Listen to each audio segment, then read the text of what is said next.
Sarah's fingers moved with practiced precision across the rifle's metal surface, her touch gentle yet confident as she adjusted the scope's alignment. The morning sun filtered through the shooting range's overhead netting, casting dancing shadows across the wooden bench where she worked. She had arrived 2 hours before the range officially opened, using her father's master key to slip inside unnoticed. This quiet time belonged to her alone, away from the stares and whispered comments that followed her everywhere. The rifle in her hands was a custom-built precision instrument, its stock carved from walnut and inlaid with her grandfather's initials. 3 generations of her family had been gunsmiths, each adding their own improvements to the weapons they crafted. Sarah had inherited not just the tools of the trade, but an almost supernatural understanding of how these machines worked. She could feel the subtle vibrations that indicated a misaligned barrel, hear the whisper-soft click that meant a trigger mechanism needed adjustment. As she worked, memories drifted through her mind like smoke from a distant campfire.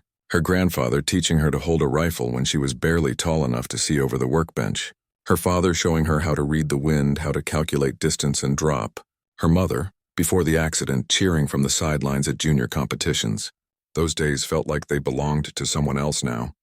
A different Sarah who hadn't learned that the world could be cruel to women who dared to excel in traditionally male spaces. The range's main door creaked open, and Sarah glanced up to see Tom Bradley entering with his usual swagger. At 35, Tom was considered the best marksman in the county, a title he wore like a crown.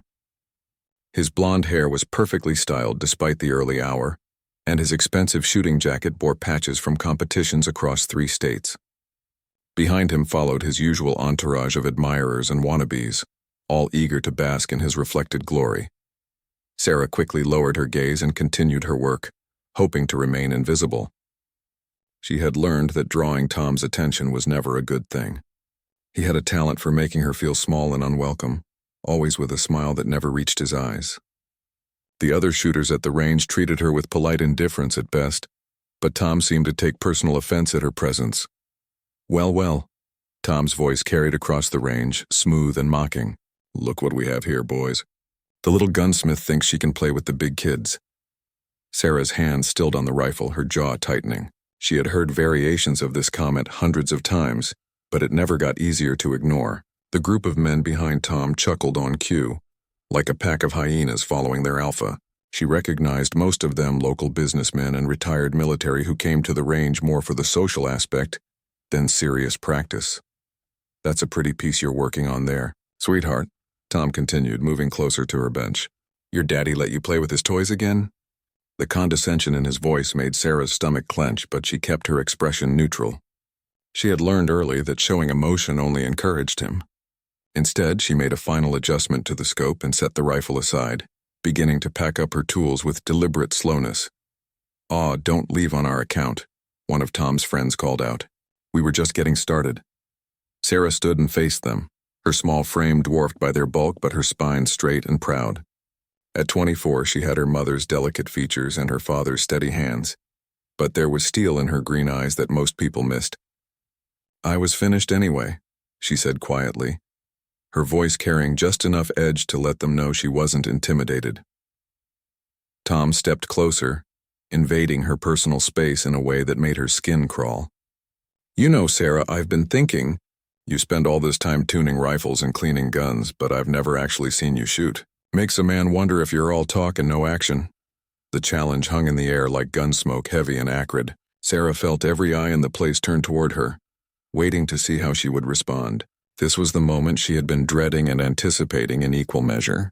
For months, Tom had been building up to this confrontation, testing her limits, pushing her boundaries. "I shoot when I need to," Sarah replied, her voice steady despite the hammering of her heart. Tom laughed, a sound devoid of humor. "When you need to? What kind of answer is that? Either you can shoot or you can't. It's not rocket science, honey." His use of the diminutive made her flinch internally, but she kept her face impassive. "Some of us don't need to prove ourselves with an audience," she said, shouldering her tool bag. "Prove yourself?" Tom's voice rose slightly, drawing more attention from the other shooters. "Nobody's asking you to prove anything. I'm just curious about what all that gun tuning amounts to when it comes time to actually use the damn things." Sarah felt the familiar flush of anger rising in her cheeks, but she forced herself to breathe slowly.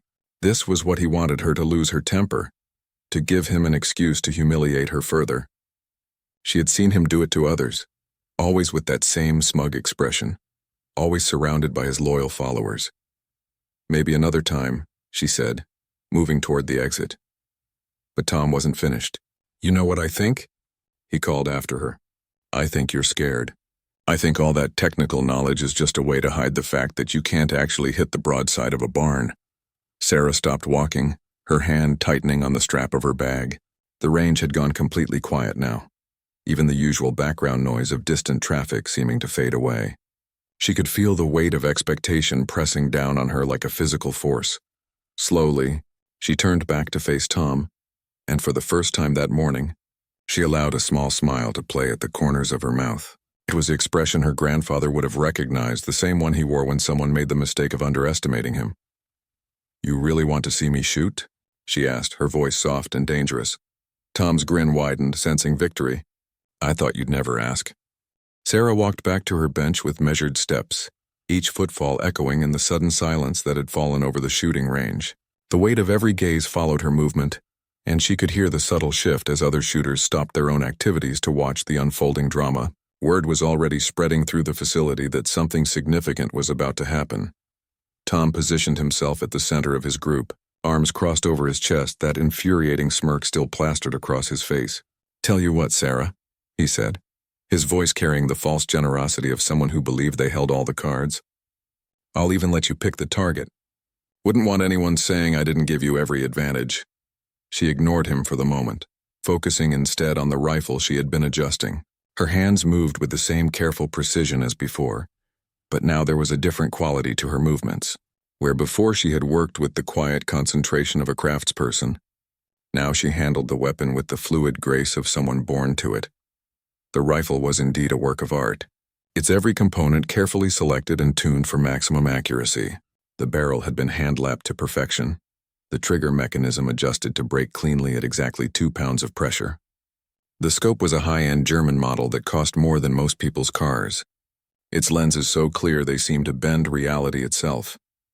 As Sarah checked the rifle's action, her mind wandered to the countless hours she had spent on this range as a child. While other kids were playing video games or watching television, she had been here with her grandfather, learning not just to shoot, but to understand the subtle science behind precision marksmanship. He had taught her that shooting was as much mental as physical, a meditation that required complete harmony between mind, body, and machine, Tom continued, apparently unable to let the silence stretch. I should probably warn you that I set the range record here. 500 yards, 5 shots, all within a 2-inch group. That was 3 years ago, and nobody's come close since. Sarah finally looked up from her rifle, meeting his gaze directly for the first time. 500 yards? She asked, her tone neutral. That's right. Of course, if that's too challenging for a beginner, we could start with something closer. Maybe 100 yards? That's still respectable for someone just starting out. The condescension in his voice was thick enough to cut with a knife, and Sarah could see several of the watching men shifting uncomfortably. Even some of Tom's usual supporters seemed to recognize that he was laying it on a bit thick. But Tom himself appeared oblivious to the changing mood, too caught up in his own performance to notice the subtle signs of disapproval from his audience.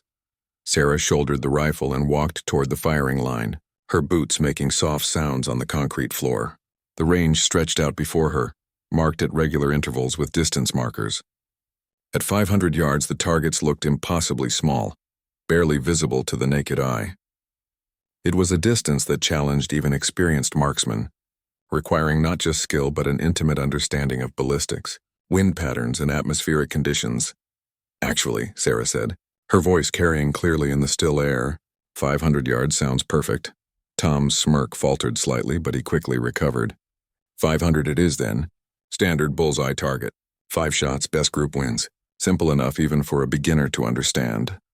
Sarah nodded and moved to the shooting bench, settling into position with an ease that spoke of thousands of repetitions. She adjusted the bipod legs with small, precise movements, ensuring the rifle was perfectly level. Her body language had changed completely from the defensive posture she had maintained during Tom's verbal assault. Now she moved with the quiet confidence of someone in their element. The rangemaster, an elderly man named Bill who had run the facility for over 20 years, approached with a target in his hands. "I'll set this up at 500, he said, his weathered face carefully neutral. Bill had known Sarah since she was a child, had watched her grow up on this range under her grandfather's tutelage. Unlike many of the others, he knew exactly what Tom was walking into. As Bill drove the target downrange on the automated system, Sarah began her preparation ritual. She checked the wind flags positioned at regular intervals along the range, noting the slight left-to-right breeze that would affect bullet trajectory. She glanced at the digital display showing temperature, humidity, and barometric pressure, automatically calculating the adjustments needed for the current conditions. Tom, meanwhile, was holding court with his followers, regaling them with stories of his various shooting achievements. "The key to long-range shooting," he was saying, his voice loud enough for Sarah to hear, "is confidence. You have to believe in yourself, trust your equipment, and not overthink things. A lot of people, especially those without much experience, tend to second-guess themselves." Sarah tuned him out, focusing instead on the meditation her grandfather had taught her. She closed her eyes and felt her breathing slow, her heart rate settle into a steady rhythm. In her mind, she could hear his voice as clearly as if he were standing beside her. "The rifle is just a tool, little one. The real weapon is your mind. Clear it of everything except the target, and the shot will take care of itself." When she opened her eyes, the world seemed sharper, more focused. The target at 500 yards, which had been a distant blur before, now appeared crisp and clear through the scope. She could see the individual scoring rings, the slight imperfections in the paper that marked it as a real target rather than a perfect circle. "Target set," Bill announced, returning from the downrange control booth. "Range is clear and safe for 500-yard precision shooting." Sarah took her position behind the rifle, her body settling naturally into the stance that had been drilled into her from childhood. Her left hand found its place on the forend, her right wrapped around the grip with just enough pressure to maintain control without inducing tremors. Her cheek found its spot on the stock, creating the consistent cheek weld that was crucial for accurate shooting. Through the scope, the target seemed to float in a bubble of perfect clarity. Sarah's breathing slowed even further, each exhale releasing a little more tension from her body. Around her, the sounds of the range faded to white noise.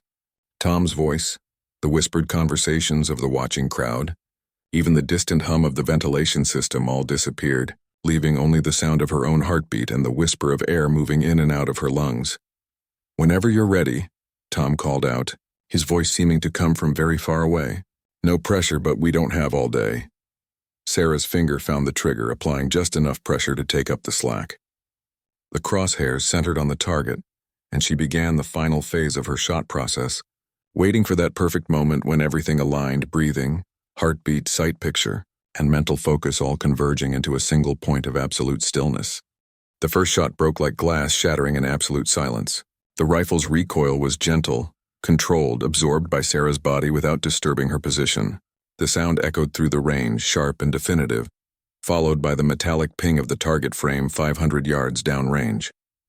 Sarah didn't even blink, her eye still pressed to the scope, watching the target through the shimmering heat waves that rose from the range floor. Tom's confident chatter had stopped mid-sentence. The sudden quiet was so complete that everyone could hear the soft whistle of wind through the range's steel framework. Bill raised his binoculars, studying the distant target with professional interest. His weathered face remained impassive, but those who knew him well enough might have noticed the slight twitch at the corner of his mouth. "Well?" Tom demanded, his voice slightly strained. "What's the verdict, Bill?" "X-ring," Bill announced simply. Dead center. The murmur that rippled through the watching crowd was like the rustle of leaves before a storm. An X-ring hit at 500 yards was impressive under any circumstances, but for someone who supposedly had never demonstrated her shooting ability, it was remarkable. Several of the men exchanged glances, and Tom's supporters began to look less certain of their champion's inevitable victory. Sarah chambered the second round with smooth efficiency, the bolt action cycling with the well-oiled precision of a fine timepiece. She settled back into position, her breathing already returning to the deep, measured rhythm that marked a serious precision shooter. Through the scope, the target seemed even clearer now, as if her success with the first shot had somehow sharpened her vision. Tom tried to regain control of the situation. "Lucky shot," he said, but his voice lacked its earlier confidence. "Anybody can get lucky once. It's consistency that separates the shooters from the wannabes. Sarah paid him no attention. In her world, there was only the target, the crosshairs, and the gentle pressure of her finger on the trigger. Her grandfather's voice echoed in her memory. "Don't chase the shot, little one. Let it come to you. The rifle knows where it wants to hit. Your job is just to get out of its way." The second shot was a perfect echo of the first, the rifle bucking slightly in her grip before settling back into position. Again, the distant ping of the target frame confirmed a hit. Bill didn't even need to raise his binoculars. This time he could see the impact through his spotting scope. "Another X-ring," he called out, his voice carefully neutral, touching the first. Now the murmur from the crowd was louder, more urgent. 2 perfect shots in a row was no accident, no matter what Tom might claim. Several of the watching men had begun whispering among themselves, and Sarah could hear fragments of their conversations. Some were questioning how they had never seen her shoot before. Others were speculating about her background and training. A few were already beginning to reassess their allegiances, sensing which way the wind was blowing. Tom's face had flushed red, and his hands were clenched into fists at his sides. "This is ridiculous," he muttered, but loud enough for everyone to hear. "Where did this come from? Nobody shoots like that without years of practice, years of competition experience. Something doesn't add up here." Sarah chambered her third round, her movements as smooth and mechanical as a well-tuned machine. She was completely in the zone now, that magical state that every serious shooter knew but few could access at will. Time seemed to slow down, and every detail of her environment was crystal clear. She could feel the slight crosswind on her left cheek, could sense the minute changes in light as clouds passed over the sun. Every variable was accounted for, every adjustment made instinctively. Through the scope, the target looked close enough to touch. The 2 previous bullet holes were clearly visible, clustered so tightly in the center of the X-ring that they almost overlapped. Sarah's crosshairs settled naturally into the same point of aim, and she began her shot process once again. "You know what?" Tom said suddenly, his voice tight with frustration. "This is all very impressive, but anybody can shoot from a bench rest with all the time in the world. Real shooting happens under pressure in real conditions. This is just target practice." Bill shot him a warning look. "The lady's shooting, Tom. Keep it down." But Tom was beyond caring about range etiquette. His carefully constructed image as the undisputed king of the range was crumbling before his eyes, and he was desperate to salvage something from the wreckage. "I'm just saying that this doesn't prove anything. Put her in a real competition with real pressure and we'll see what happens." Sarah's finger tightened on the trigger, but not in response to Tom's taunts. She had reached that perfect moment of stillness when her heartbeat seemed to pause between beats and her breathing stopped completely. The crosshairs were locked on target, unwavering despite the distance and the slight breeze that stirred the grass around the target frame. The third shot broke with the same clean precision as the first 2. The recoil, the sound, the distant ping all seemed to happen in perfect synchronization, like notes in a complex musical composition. Through the scope, Sarah watched the bullet impact exactly where she had intended, adding another hole to the growing cluster in the center of the target. "Jesus," someone in the crowd whispered. 3 for 3. Bill's spotting scope confirmed what everyone suspected. "Third X-ring," he announced. "Group measures less than half an inch so far." The atmosphere on the range had changed completely. Where before there had been skeptical curiosity mixed with entertainment at Sarah's expense, now there was genuine respect tinged with awe. Even Tom's most loyal supporters were beginning to distance themselves from their leader, sensing that his humiliation was becoming total and not wanting to be associated with it.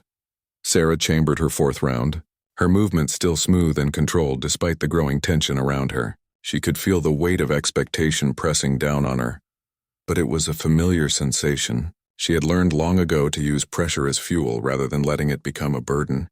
Her grandfather had taught her that the greatest shooters weren't those who avoided pressure, but those who thrived under it. Tom made one last desperate attempt to regain control. "You know what, Sarah?" he said, stepping closer to the firing line. "I'll give you credit where credit's due. You can obviously shoot, but can you handle a real challenge? How about we make this interesting?" Sarah's concentration wavered slightly, and she lifted her head from the scope to look at him. There was something in his voice now, a desperate edge that hadn't been there before. He was a man watching his world collapse, and desperate men were dangerous. "What kind of challenge?" she asked quietly. Tom's grin returned, but it was predatory now, lacking any warmth or humor. "A real test. Not this boring bullseye shooting. Something that requires real skill, real nerve. Are you interested, or are you going to hide behind that bench rest for the rest of your life? Sarah studied his face for a long moment, seeing the calculation behind his eyes. Whatever he was planning, it wasn't going to be fair or straightforward. But she had come too far to back down now, and backing down would only confirm every stereotype he had thrown at her. "What did you have in mind?" she asked. Tom's eyes gleamed with the fervor of a man who believed he had found his salvation.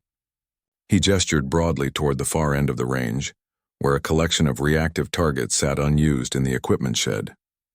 "Forget these paper targets," he said, his voice gaining strength as his plan took shape. "Any fool can punch holes in paper when they have all day to think about it. Real shooting requires split-second decisions, moving targets, changing conditions." Sarah completed her fourth shot without responding, the bullet joining its companions in the increasingly tight group at the center of the target. The impact was so close to the others that Bill had to study his spotting scope carefully to confirm the hit. 4 X-rings, he announced. Group is under 3/8 of an inch. The crowd's murmur had grown to a low buzz of conversation. Several shooters had put down their own rifles to watch the unfolding drama, and word was spreading to other parts of the facility. Sarah could see faces appearing at windows and doorways drawn by the growing spectacle. Tom ignored the announcement, focused entirely on his own agenda. "Here's what I'm thinking," he continued, warming to his theme. "We set up a course with multiple targets at different ranges and angles. Some stationary, some moving. Maybe throw in some obstacles, some time pressure. Make it interesting." Sarah chambered her fifth and final round, but didn't immediately settle into position. Instead, she studied Tom's face, trying to read his intentions. She had dealt with men like him before, men who couldn't bear to lose face in front of others. They became most dangerous when cornered, willing to change the rules mid-game rather than accept defeat. "And what would be the point of such a course?" she asked. Tom's grin widened. "To settle this once and for all, to see who the real shooter is around here. Unless, of course, you're afraid to step outside your comfort zone." It was a transparent challenge, designed to force her into an unfavorable situation by questioning her courage. Sarah recognized the tactic, but she also understood that backing down now would undo everything she had accomplished. Tom was offering her a chance to end this permanently, to establish herself beyond any doubt. The risk was enormous, but so was the potential reward. "What stakes are you proposing?" she asked. Tom hadn't expected that question, and he hesitated for a moment before answering. "Stakes? If you're so confident in your abilities," Sarah said calmly, "surely you're willing to put something on the line. Or is this just another attempt to waste everyone's time with meaningless posturing?" The challenge in her voice was unmistakable, and Tom's face flushed again. Around them, the watching crowd pressed closer, sensing that the confrontation was reaching a climax. Several men had pulled out their phones, recording what was beginning to look like a legendary moment in the range's history. "Fine," Tom snapped. "If I win, you admit publicly that you're out of your league here. You stop pretending to be something you're not, and you stick to gunsmithing where you belong." Sarah nodded slowly. "And if I win?" Tom's hesitation was longer this time. He hadn't really expected her to accept his challenge, let alone turn it around on him. "If you win," he said finally, "I'll publicly acknowledge that you're a better shot than me." "Not good enough," Sarah replied. "If I win, you apologize to every woman you've ever belittled or dismissed at this range. Publicly. And you never speak to me in that condescending tone again." The silence that followed was complete. Tom's supporters looked uncomfortable, realizing that their champion had backed himself into a corner. Even Tom himself seemed to understand that he had miscalculated, but it was too late to retreat without losing face entirely. "Deal," he said through gritted teeth. Sarah nodded and settled back into position behind her rifle. She still had one shot remaining in her original challenge, and she intended to complete it properly. Through the scope, the target looked almost surreal in its clarity. 4 bullet holes clustered in the center of the X-ring, so close together they formed a ragged, elongated hole rather than separate impacts. The 5th shot was the most important. It would either cement her performance as legendary or introduce doubt about whether her accuracy was sustainable. Sarah knew that in Tom's mind, a scattered 5th shot would provide him with ammunition for his arguments about pressure and consistency. She forced all thoughts of Tom and his challenges from her mind, returning to the meditative state that had served her so well. Her breathing slowed, her heartbeat settled, and the rifle seemed to become an extension of her own body. The crosshairs found their mark with mechanical precision, and she began the final phase of her shot process. The shot broke cleanly, and even before the bullet reached the target, Sarah knew it was perfect. The recoil felt exactly right. The sight picture had been flawless, and her follow-through was smooth and controlled. The distant ping confirmed what she already knew. Bill studied the target through his spotting scope for a long moment before speaking. When he finally announced the result, his voice carried a note of genuine awe. 5 shots, 5 X-rings. Final group measures just over 1/4 inch. That's the best group I've ever seen shot on this range. The crowd erupted in spontaneous applause, and even some of Tom's former supporters joined in. It was an extraordinary performance by any standard, the kind of shooting that would be talked about for years to come. Several men were already on their phones, spreading word of what they had witnessed. Tom's face had gone pale, but he quickly tried to regain control of the narrative. "Like I said," he announced loudly, "impressive target shooting. But that was just the warm-up. The real test is yet to come." Sarah stood and carefully unloaded her rifle, her movements deliberate and professional. She was committed now, locked into a confrontation that would determine not just her reputation at this range, but her place in the broader shooting community. Word of today's events would spread quickly, and the outcome would follow her wherever she went. "What exactly did you have in mind for this course?" she asked. Tom's confidence seemed to return as he outlined his vision. Multiple targets at ranges from 50 to 300 yards, some stationary, others on simple mechanical movers, obstacles to shoot around or through, a time limit that would pressure shooters into quick decisions. It was the kind of practical shooting that favored aggressive, intuitive shooters over precise, methodical ones. "We'll each shoot the course once," Tom explained. "Fastest time wins with penalties for misses. Clean, simple, objective." Sarah listened to his description with growing understanding. Tom had designed this challenge specifically to negate her advantages. Where precision shooting rewarded patience and careful technique, this course would favor speed and aggression. It was a clever strategy, but Sarah had advantages that Tom didn't know about. "When do you want to do this?" she asked. Tom glanced around at the growing crowd, realizing that backing down now was impossible. "Now," he said. "No point in waiting. Unless you need time to prepare." Sarah shouldered her rifle and checked her equipment. "I'm ready when you are." As Bill and several volunteers began setting up the improvised course, Sarah retreated to a quiet corner to prepare mentally for what was to come.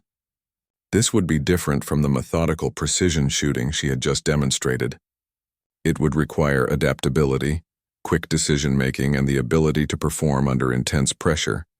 But as she watched Tom conferring with his supporters, she allowed herself a small smile.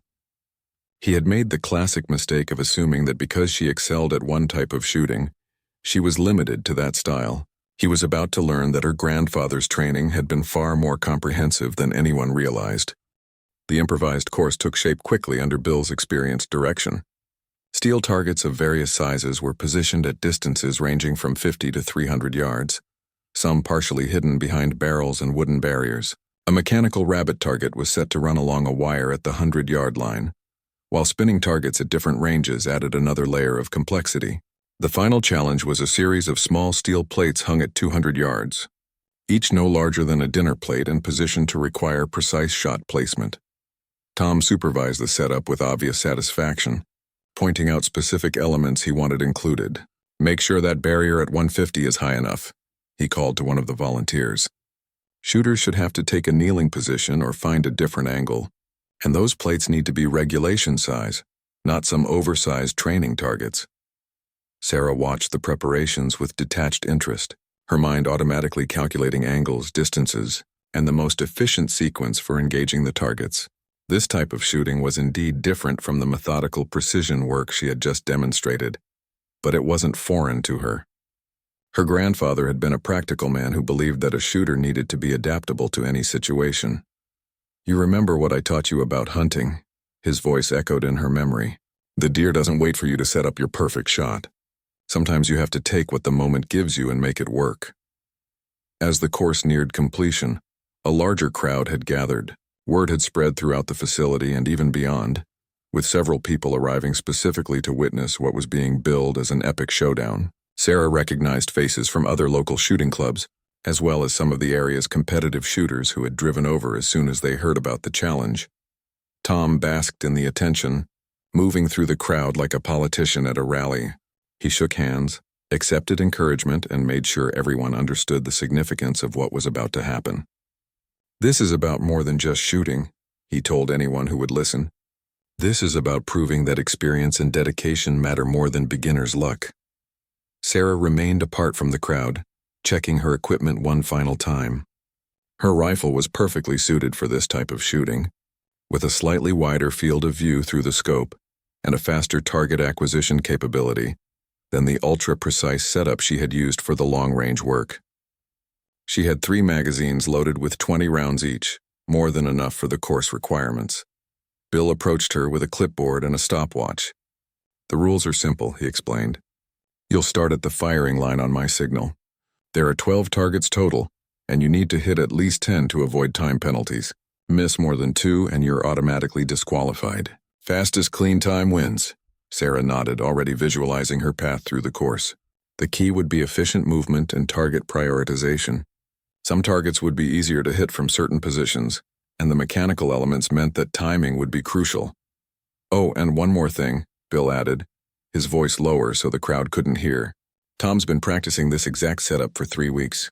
He's run this course at least 50 times. Sarah met his eyes, understanding the warning. Tom hadn't designed this challenge on the spot. He had been preparing for it, probably ever since he realized that Sarah might actually pose a threat to his dominance. It was a level of calculation and deception that spoke to his desperation. "Thanks for letting me know," she said quietly. "Tom shoots first," Bill announced to the crowd. "Ladies' choice on the order." Sarah shook her head. "He can go first. I'd prefer to see how it's done." Tom's grin widened at what he interpreted as a sign of nervousness. "Smart choice," he said loudly enough for everyone to hear. Might learn something watching a professional work. He took his position at the starting line, a high-end semi-automatic rifle already loaded and ready. Unlike Sarah's precision bolt action, his weapon was designed for rapid fire and quick target engagement. It was another small advantage he had built into the challenge. "Shooter ready?" Bill called. Tom raised his hand. "Ready. On your mark, set, go." Tom exploded into motion, his rifle already coming up as he moved toward the first target. His form was aggressive and practiced, every movement economical and purposeful. The first shot rang out before he had even reached the optimal firing position, and the steel target at 50 yards rang with a solid hit. Sarah watched with professional interest as Tom worked through the course. His shooting was impressive, combining speed with accuracy in a way that demonstrated years of serious training. He moved through the targets methodically, his rifle speaking with mechanical regularity. The mechanical rabbit received a clean hit on its second pass, and the spinning targets were engaged with obvious expertise. The crowd cheered with each successful hit, and Tom fed off their energy, his movements becoming even more confident and fluid. When he reached the final series of plates, he was clearly in his element, dropping each target with single shots in rapid succession. "Time," Bill called as the last plate fell. 2 minutes, 37 seconds. "All targets engaged successfully." The crowd erupted in applause, and Tom accepted their adulation with obvious pleasure. It had been an impressive performance, the kind of shooting that would have been competitive in most formal matches. He raised his rifle over his head in victory, already celebrating what he clearly believed was an insurmountable time. "Beat that if you can." "Sweetheart," he called to Sarah, his earlier nervousness replaced by renewed confidence. 2:37 is going to be pretty tough to match, especially for someone who's never run a course like this before. Sarah stepped to the starting line, her movements calm and deliberate. She had absorbed every detail of Tom's run, noting not just his successes but also the small inefficiencies in his path and target engagement sequence. Her grandfather had taught her that watching others shoot was as valuable as shooting yourself. If you knew what to look for, different approach might work better, she said quietly. More to herself than to anyone else, Tom laughed. "Different approach? Honey, there's only one way to run this course fast, and I just showed it to you. You can try to be creative all you want, but physics is physics and geometry is geometry." Sarah checked her rifle one final time. ensuring the action was smooth and the magazine was properly seated. Unlike Tom's semi-automatic, her bolt action would require manual cycling between shots, theoretically putting her at a disadvantage in a speed-oriented course. But she had advantages that Tom couldn't see, skills developed through years of hunting in challenging terrain where quick, accurate shots often meant the difference between success and failure. Bill reset the targets, replacing the steel plates that Tom had knocked down and checking that all the mechanical elements were functioning properly. The crowd pressed closer to the firing line, sensing that they were about to witness something special. Even Tom's supporters seemed nervous, as if some primitive instinct was warning them that their champion might be in more trouble than they realized. "Shooter ready?" Bill called. Sarah raised her hand, her breathing already settling into the rhythm that preceded serious shooting. "Ready. On your mark, set, go." Sarah's start was completely different from Tom's explosive launch. Where he had burst forward with aggressive energy, she moved with fluid economy, every step calculated and purposeful. Her rifle came up smoothly, and her first shot broke before most of the crowd realized she had even acquired the target. The 50-yard steel rang with a clean hit. But instead of moving to the next closest target as Tom had done, Sarah angled toward a position that would allow her to engage multiple targets from a single location. Her second shot dropped the spinning target at 75 yards, catching it perfectly centered as it rotated. Without moving her feet, she shifted slightly and took the 100-yard stationary target with her third shot. The crowd began to murmur as they realized she was taking a completely different approach. Where Tom had moved aggressively from target to target, Sarah was finding positions that allowed her to engage multiple targets efficiently. Her shooting was faster than anyone had expected from a bolt-action rifle, each shot flowing smoothly into the next with minimal delay for cycling the action. "How is she shooting that fast?" Someone in the crowd whispered. "Look at her hands," another voice replied. "She's not even looking away from the scope while she works the bolt." It was true. Sarah had developed a technique that allowed her to cycle the action by feel alone, never breaking her sight picture or losing her target acquisition. It was a skill that took years to master, but it effectively eliminated the speed disadvantage of her bolt-action rifle. She moved to her second position with the same fluid grace, engaging the mechanical rabbit on its first pass rather than waiting for it to cycle around again. Her shot timing was perfect, leading the target exactly the right amount to intercept its movement. The crowd's murmur grew louder as they realized she was not just matching Tom's performance, but potentially exceeding it. The barriers that Tom had insisted on including actually worked to Sarah's advantage. Her smaller stature allowed her to find shooting positions that he couldn't access, and her experience hunting in heavy cover had taught her to use obstacles creatively rather than simply working around them.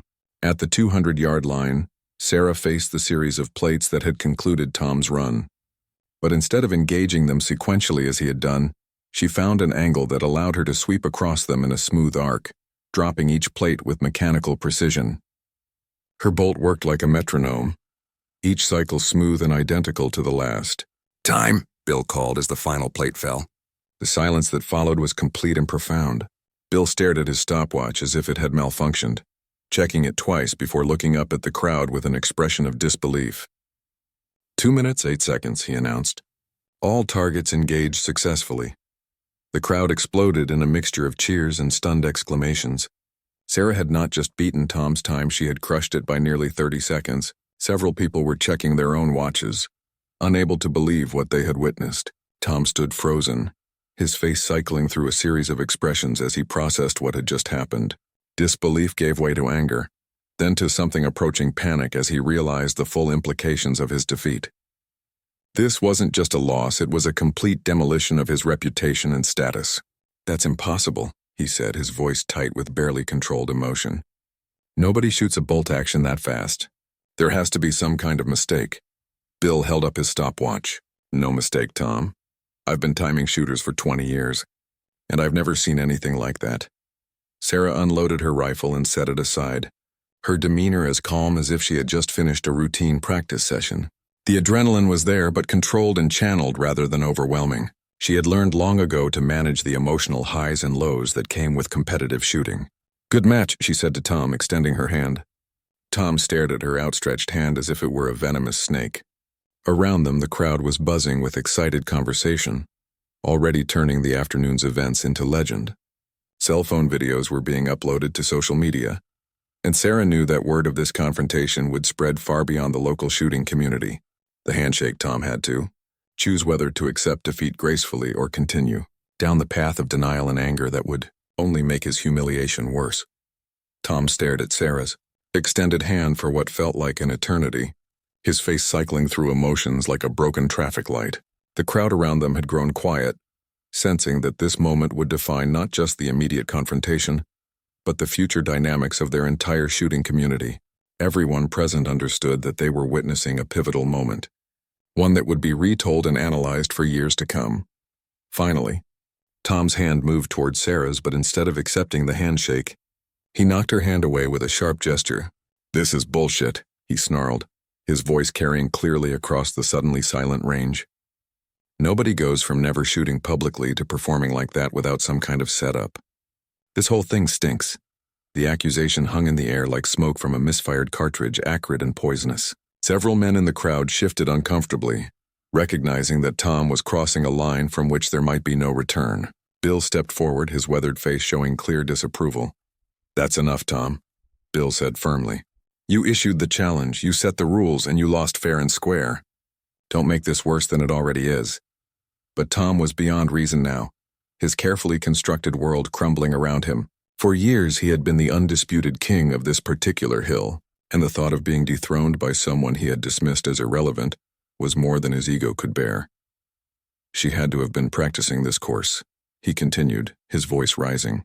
"There's no other explanation. Somebody tipped her off about what I was planning. This was all arranged to make me look bad." Sarah's calm facade finally cracked slightly, a flash of genuine anger appearing in her green eyes. "Are you seriously suggesting that I cheated?" she asked, her voice dangerously quiet. "I'm suggesting that this whole thing was staged," Tom shot back. "Perfect shooting doesn't just happen. Nobody develops that kind of skill in secret. Where are your competition records? Where are your tournament wins? You can't just appear out of nowhere and shoot like that." The crowd was murmuring now, some supporting Tom's suspicions while others defended Sarah's performance. The shooting community was small and insular, and the idea that someone could develop elite-level skills without anyone knowing was difficult for some to accept. But others had watched her shoot and recognized the genuine article when they saw it. "You want to know where I learned to shoot like that?"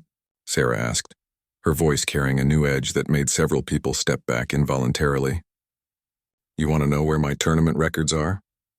She walked to her equipment bag and pulled out a worn leather folder, its edges soft with age and handling. From it, she extracted a stack of certificates, photographs and newspaper clippings, spreading them on the nearest shooting bench like evidence in a trial. "Susan Caldwell, National Junior Champion 2016, she said, pointing to the first certificate. "Sarah Caldwell, Regional Youth Champion, 2017 and 2018. Sarah Caldwell, State High School Champion 2019. The crowd pressed closer, studying the documents with growing amazement. The certificates were genuine, bearing the official seals of major shooting organizations.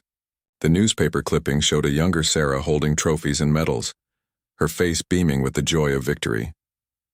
"Sarah Caldwell," Bill said slowly, recognition dawning in his voice.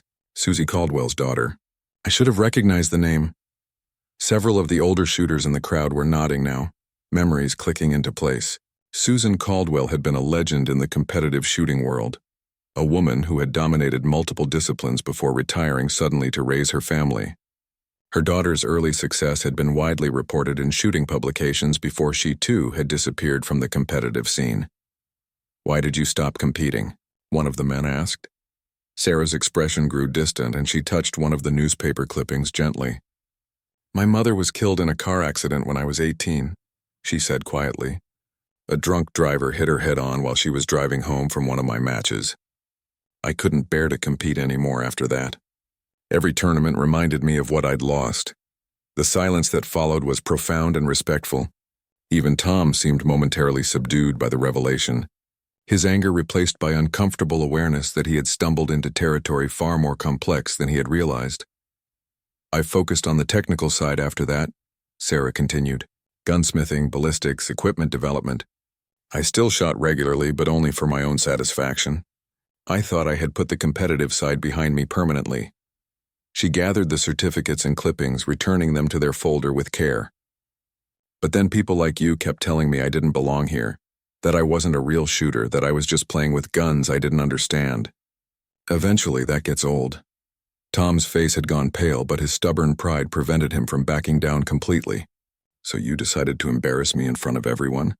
To make some kind of point about women's equality? Sarah shook her head, genuine sadness replacing the anger in her voice. I didn't decide anything. You forced this confrontation. You could have simply treated me with basic respect, acknowledged that I knew what I was doing, and none of this would have been necessary. She shouldered her rifle and picked up her equipment bag. You promised that if I won, you would apologize to every woman you've ever belittled at this range and never speak to me in that condescending tone again.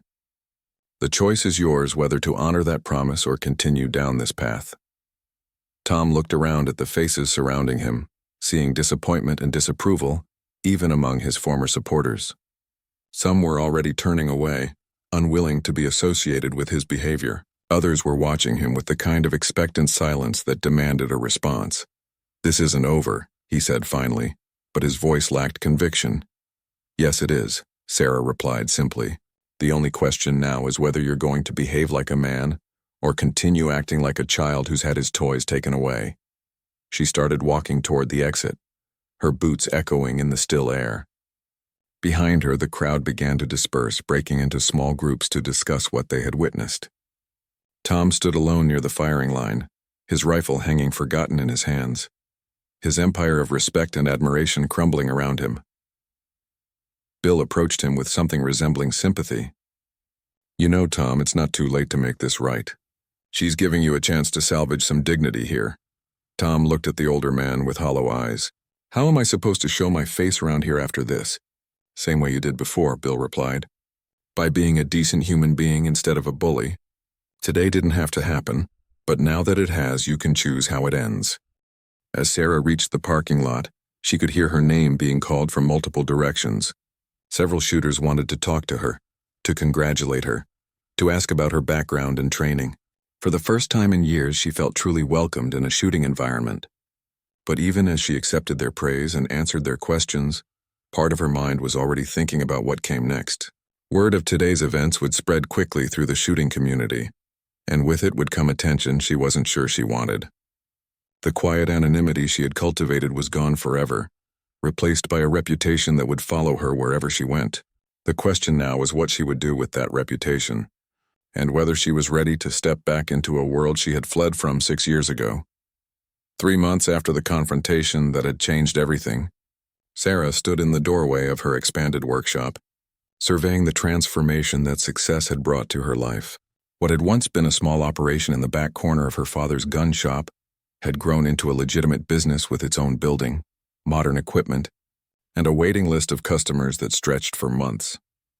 The workshop hummed with activity as 2 new employees worked at precision lathes, crafting custom barrels to Sarah's exacting specifications.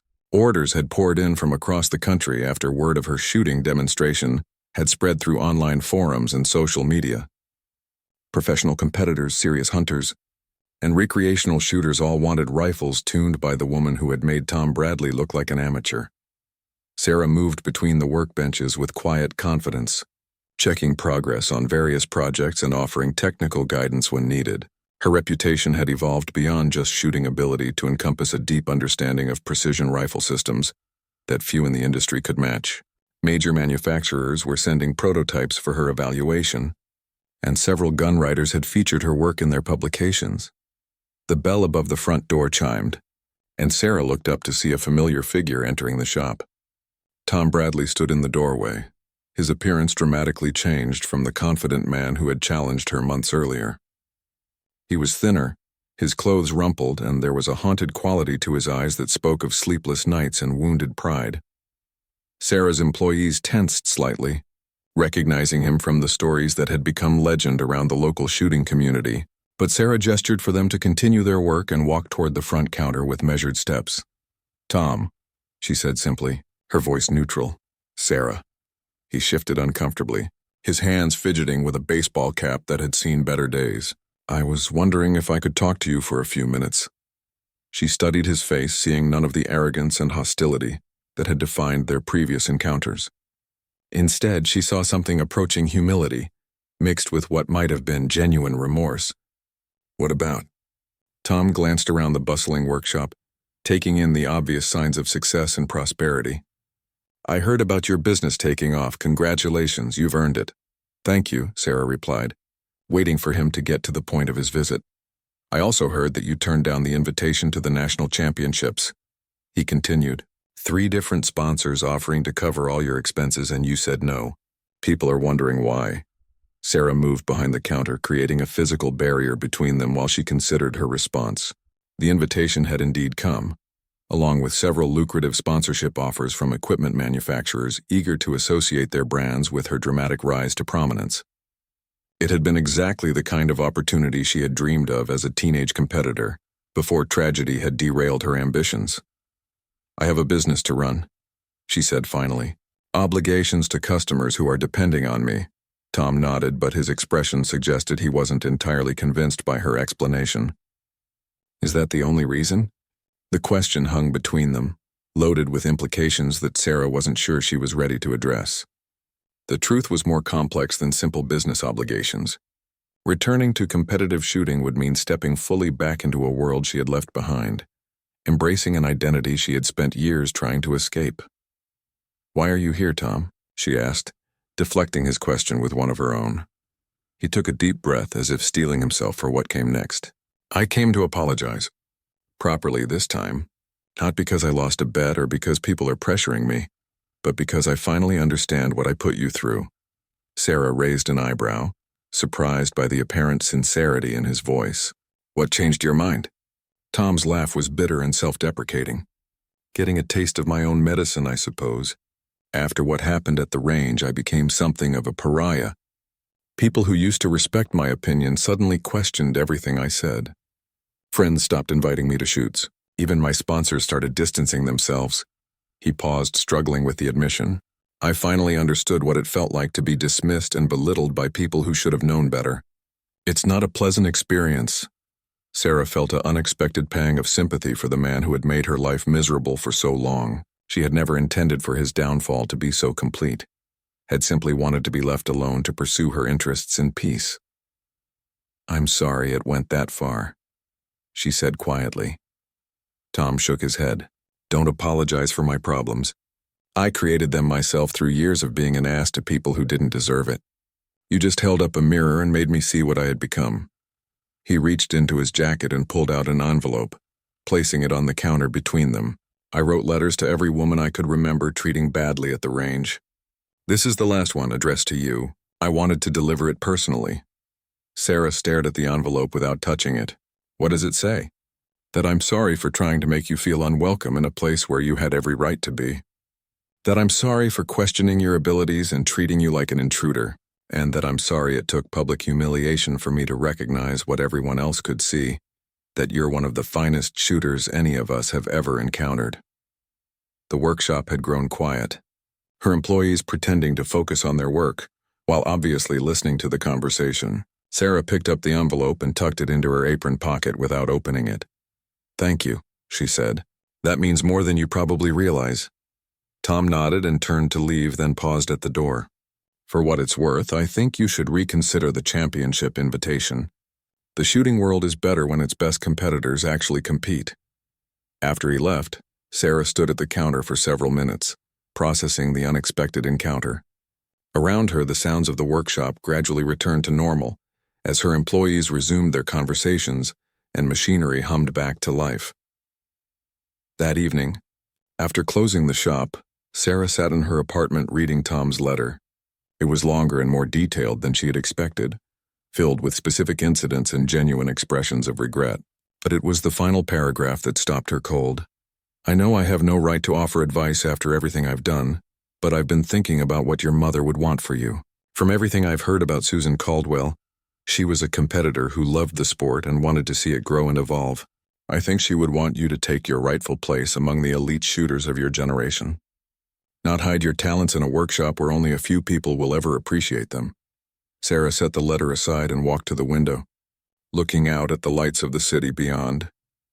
Tom was right about one thing: her mother had loved competition, had thrived on the challenge of testing herself against the best in the world. She had often talked about the responsibility that came with exceptional talent, the obligation to inspire others and push the boundaries of what was possible. The next morning, Sarah made 2 phone calls. The first was to the organization that had invited her to the national championships, accepting their offer with the condition that she could compete as an independent rather than representing any particular sponsor. The second was to her father, asking him to come back and help manage the shop while she was away.